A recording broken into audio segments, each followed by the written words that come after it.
విచిత్రాల నిధి ఓ విధి విచిత్రాల నిధి వింత కథల సారథి ఆశ నిరాశల వారధి నిరంకుశ నిర్ణయాల నిర్దయవానిధి ఓ విధి విచిత్రాల నిధి ఓ విధి విచిత్రాల నిధి. నా ఆస్తి మీద ఆధిపత్యం నాకు లేదని తెలిసాక మీ అమ్మ మీ అమ్మమ్మ మిగతా బంధువులంతా కలిసి నన్ను పెట్టిన చిత్రహింసలు అన్నీ ఇన్ని కావు. అందుకే ప్రాణప్రదంగా చూసుకుంటున్న నిన్ను కూడా వదిలి వచ్చేశాను. నిన్ను ఎన్నో ప్రశ్నలు అడగాలనుంది నాన్న, కానీ ఈ పవిత్రమైన క్షణాల్ని ప్రశ్నలతో వృధా చేసుకోలేను. నాకు నువ్వు కావాలి నాన్న, నీ ప్రేమ కావాలి, నీ ప్రేమ.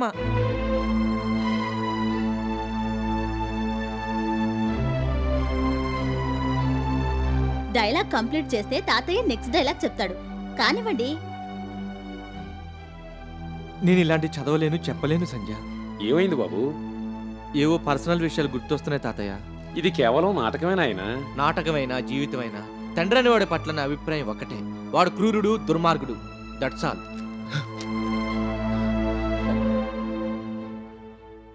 ఇప్పుడు ఎలా తాతయ్య? నువ్వేం కంగారు పడకమ్మా. ఏళ్ల తరబడి మనసులో స్థిరపడిపోయిన భావం ఒక్కసారిగా తొలగిపోమంటే పోదు. నెమ్మదిగా దారిలోకి వస్తాడులే. రేపు నా బర్త్డేకి అమ్మమ్మ మామయ్య వస్తారు కదా, అప్పటికల్లా కొంత గ్రౌండ్ ప్రిపేర్ అయి ఉంటే నెమ్మదిగా అసలు విషయం బయట పెట్టొచ్చు కదా అనుకున్నాను. అని మనం అనుకుంటే సరిపోతుందా అమ్మా?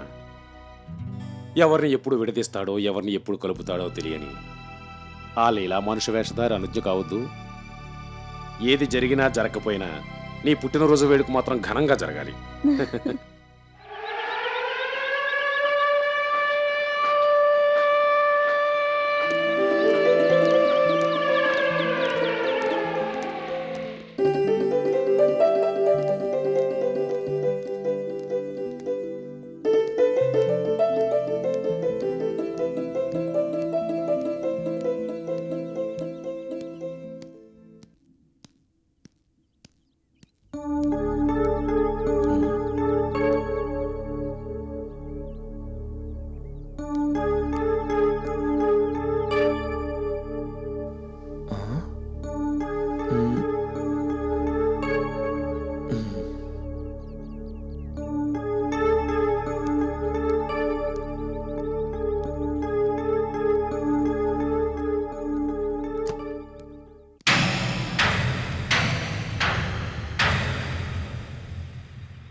వినోద్, కళ్ళ ముందు గ్రానీ ఉన్నా కనిపించినంతగా పొరలకమ్మాయా? తనా మన అనే తేడా కూడా తెలియనంతగా పొరలకమ్మింది నీకు గ్రానీ. థ్యాంక్స్ నన్ను గ్రానీ అని పిలిచినందుకు. వినోద్, నీతో చాలా విషయాలు మాట్లాడాలి. నేను సంజయను వదిలేయాలని చెప్తావు అంతేనా? అది కాదు. పోనా ఆ స్లమ్ ఏరియాని వదిలేయాలి? అది కూడా కాదు. బహుశా ఇప్పుడు నేను చేస్తున్న జాబ్ని వదిలేమని చెప్పడం కోసం వచ్చావు అనుకుంటా. ఈ విషయంలో ఆల్రెడీ నా ఒపీనియన్ అంటే నీకు చెప్పాను కదా, మళ్ళీ ఎందుకు నా చేత చెప్పించుకుంటావు? పోనీ నీకు ఈ లేబర్ ఉద్యోగం ఎందుకు ఇచ్చిందని లక్ష్మీదేవిని ఒక్క మాట అడగగలవా? నాకున్న క్వాలిఫికేషన్స్కి మేనేజర్ పోస్ట్ ఇస్తారా? ఇవ్వాలి. Manager, general manager, managing director. ఆ లక్ష్మీదేవి తలుచుకుంటే నేను ఇప్పటికిప్పుడు చైర్మన్ చేయగలదు. గ్రానీ, నీ గాని మతి చెల్లించిందా? ఓ అనామకుడిని తీసుకెళ్లి కంపెనీ చైర్మన్ చేస్తారా ఎక్కడైనా? చేస్తారు. అప్పటికి నేనేదో ఆ కంపెనీకి వారసుని అన్నట్టు మాట్లాడుతున్నావే. ఎస్, ఆ కంపెనీకి అసలైన వారసుడివి నువ్వే. గ్రానీ. అవును వినోద్, మీ నాన్న ఎవరో కాదు, మీ ఎండి దీపక్. లక్ష్మీదేవి నీకు నానమ్మవుతుంది. ఆ సంగతి వాళ్ళకి తెలుసు. అయినా దాన్ని ఎందుకు దాచారు? నువ్వు అధిపతివి కావాల్సిన కంపెనీలో నిన్నెందుకు ఒక లేబర్ ఉద్యోగులు అపాయింట్ చేశారు? ఎందుకంటే మన మీదున్న పగా ప్రతీకారం తీర్చుకోవడం కోసం. ముఖ్యంగా నన్ను నలుగురిలో నవ్వులు పాలు చేయడం కోసం నీకు ఈ ఉద్యోగం ఇచ్చారు. ఆ తల్లి కొడుకుల కుట్రలు కుతంత్రాల గురించి నీకు తెలియదు బాబు. వాళ్ళు మన బంధువులని నీకెప్పుడు తెలిసింది గ్రాని? మొదటి నుంచి తెలుసు. మరి ఇన్నాళ్ళు నాకెందుకు చెప్పలేదు? ఈ సంగతి నాకు తెలియకుండా ఉంచాలనుకోవడం వెనక నీ ఇంట్రెస్ట్ ఏదో ఉండే ఉంటుంది వినోద్. లేకపోతే ఆ సంగతి ఇప్పుడే ఎందుకు చెప్తావు? ఇన్నాళ్ళు ఎందుకు చెప్పలేదు? నాకు ఒక విషయం మాత్రం క్లియర్గా అర్థమైంది గ్రాని.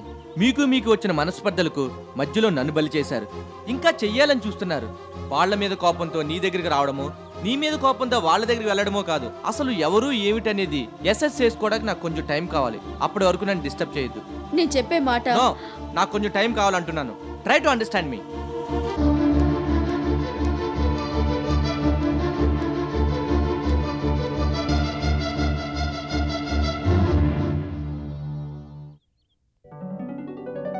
Many happy returns of the day.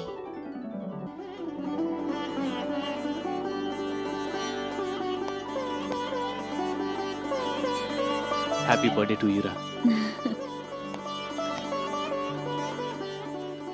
దీర్ఘాయుష్మాన్ భవ. వినోద్ వచ్చేలోపు ఆ స్వీట్ ఏదో తినిపిస్తే బాగుంటుంది అనుకుంటా. సంజయ్ బర్త్డే అని తెలిసి కూడా ఫ్యాక్టరీకి వెళ్ళాడా వినోద్? అవునమ్మా, సెలవు కోసం అడిగితే కుదరదన్నారట. నువ్వు స్వయంగా తయారు చేసిన స్వీటు సంజయ్కి తృప్తిగా తినిపించాలనుందని అడిగావు కదమ్మా. వినోద్ ఇంట్లో ఉంటే అది కుదరదని, మేనేజర్తో లీవ్ శాంక్షన్ చేయొద్దని నేనే చెప్పాను. ఈ సంగతి రేపాడికి తెలిస్తే నిన్ను అస్సలు క్షమించడు. మీ నానమ్మ కోసం ఇలా చేశానరా అంటాను, క్షమిస్తాడు. వినోద్ వచ్చే టైం అయిందనుకుంటా.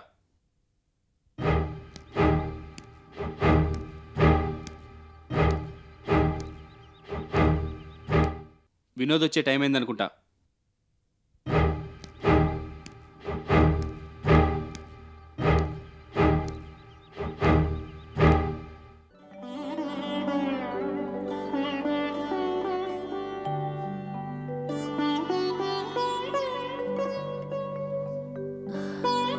అమ్మమ్మా, ఎంతో ఘనంగా జరిపించాల్సిన నీ పుట్టినరోజు వేడుకల్ని ఇలా దొంగచాటుగా జరిపించవలసి వచ్చింది.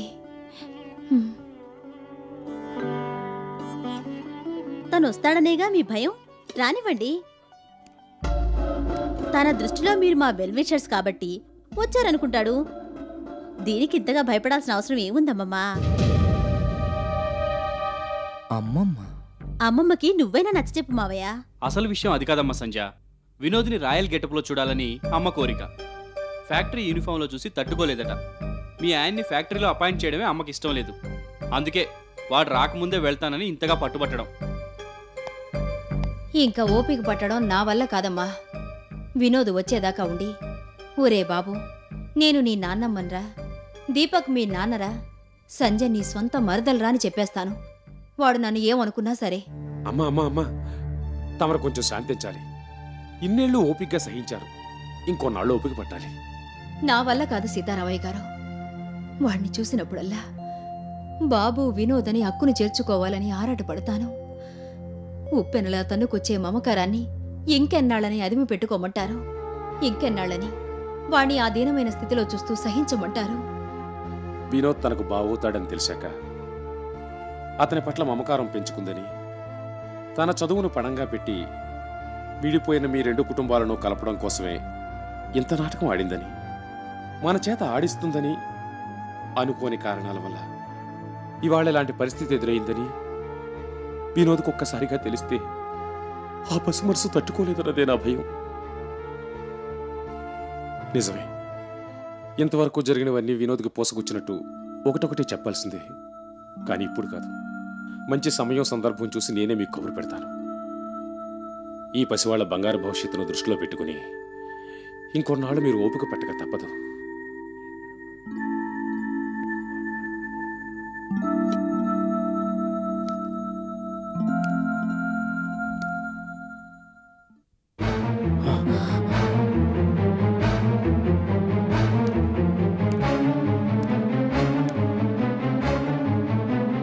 ఏమిటి అందరూ అలా అయిపోయారేమిటి?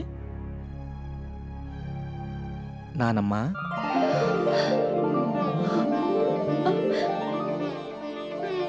నాన్న, ఏమండి? ఎవరో పరాయి వాళ్ళని పిలిచినట్టు ఆ పిలిపేంటి సంజ? బావా అనొచ్చుగా. బాబు వినోద్, మీరెవరో మీరు నాకేమవుతారన్నది మా గ్రానీ చెప్తే సంజయ్ నాకు మరదలవుతుందని, నా కోసం ఇంత నాటకం ఆడిందని ఇప్పటి వరకు మీరు మాట్లాడుకున్న మాటలు చెప్పే.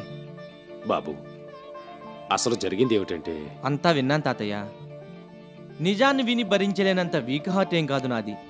ఇటు మా నానమ్మ, అటు మా అమ్మమ్మ, ఇద్దరు బిజినెస్ టైకోన్స్ తాలూకు వారసత్వపు లక్షణాలు నాలో ఉన్నాయి.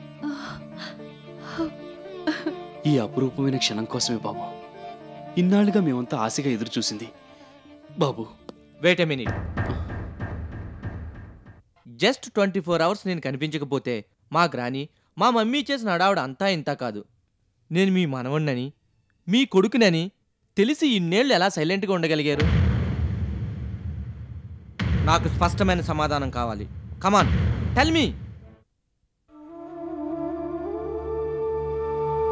నా మనవడు అని మీ నాన్నమ్మ అనుక్షణం నీకోసం కలవరిస్తుంటే కలవకుండా అడ్డుపడిన వాణ్ణి నేను బాబు. ఎందుకని అడ్డుపడ్డారు? నేనంటే మీకు ఇష్టం లేదా? నువ్వంటే ఇష్టం లేక కాదు బాబు, నువ్వు పెరిగిన వాతావరణం ఇష్టం లేక. మా మమ్మీ గాని మా గ్రానీ గాని ద్వేషించవలసినంత క్రూరులేం కాదే.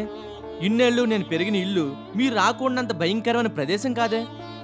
కాకపోవచ్చు, కానీ అప్పటికి ఈ 2 కుటుంబాల మధ్య చోటు చేసుకున్న భయంకరమైన పరిస్థితుల గురించి నీకు తెలియదు బాబు.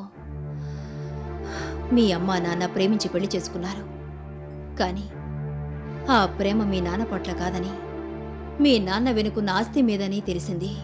నేను నమ్మను.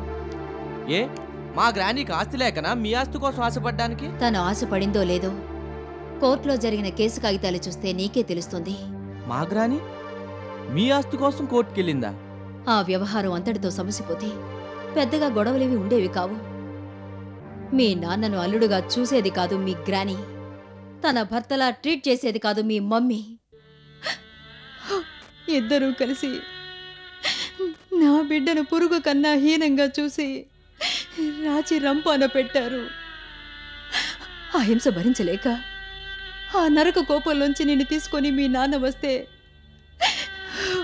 పసిబిడ్డ తల్లి దగ్గరే ఉండాలని నిన్ను పంపించిన దాన్ని నేను బాబు. ఈ చేతులారా మీ నాన్నకి నిన్ను దూరం చేసిన దాన్ని నేను బాబు.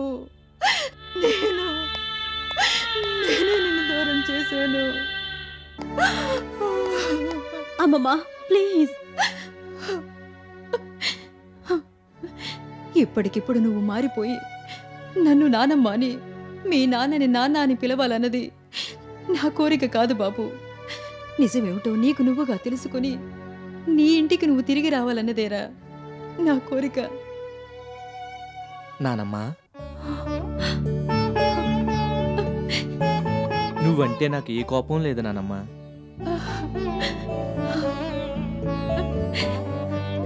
లేడు రాడు అనుకున్న తండ్రి ఉన్నాడు, నా కోసం వచ్చి వెళ్తున్నాడు అని తెలిసి ఒకవైపు సంతోషంగా ఉన్నా, నాన్న అని నిన్ను మనస్ఫూర్తిగా పిలవలేకపోతున్నాను. మీకు నాకు మధ్య ఎందరో అడ్డుగా నిల్చుని ఉండొచ్చు, ఎన్నో రకాల ఫీలింగ్స్ అడ్డుపడి ఉండొచ్చు. తండ్రి అనేవాడికి ఎంతోమంది కొడుకులు ఉండొచ్చు, కానీ కొడుకు అనేవాడికి తండ్రి మాత్రం ఒక్కడే కదా నాన్న. ఏ కొడుకు కోసం నీ ఆహాన్ని చంపుకోలేకపోయావా? బాబు వినోద్, ప్రపంచం మొత్తం నీకు అడ్డంగా నిలబడినా దాన్ని చీల్చి చెండాడనే సరే నువ్వు నా కోసం వచ్చి ఉండాల్సింది. వీడు నా కొడుకు అని 10 మంది ముందు గర్వంగా చెప్పుండాల్సింది.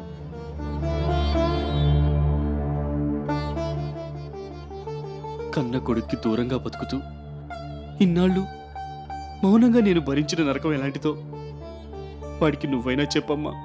నీ రక్తం నీతో మాట్లాడుతోంది, నీ గుండె నిన్నే ప్రశ్నిస్తోంది. దీనికి సాక్ష్యం కావాలా? బాబు వినోద్,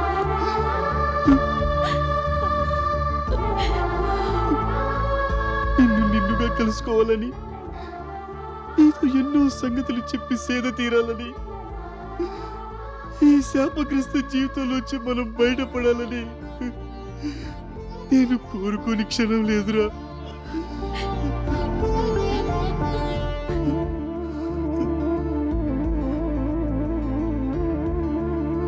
పద, మన ఇంటికి వెళదాం.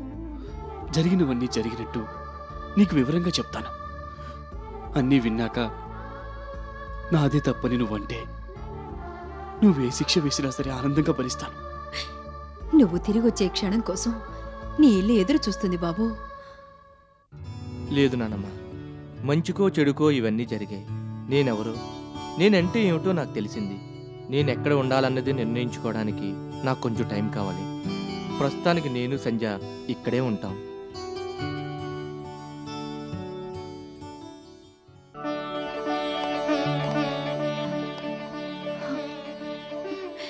వెళ్ళొస్తాం బాబు. నీ రాక కోసం ఎదురు చూస్తుంటామని మాత్రం మర్చిపోవద్దు.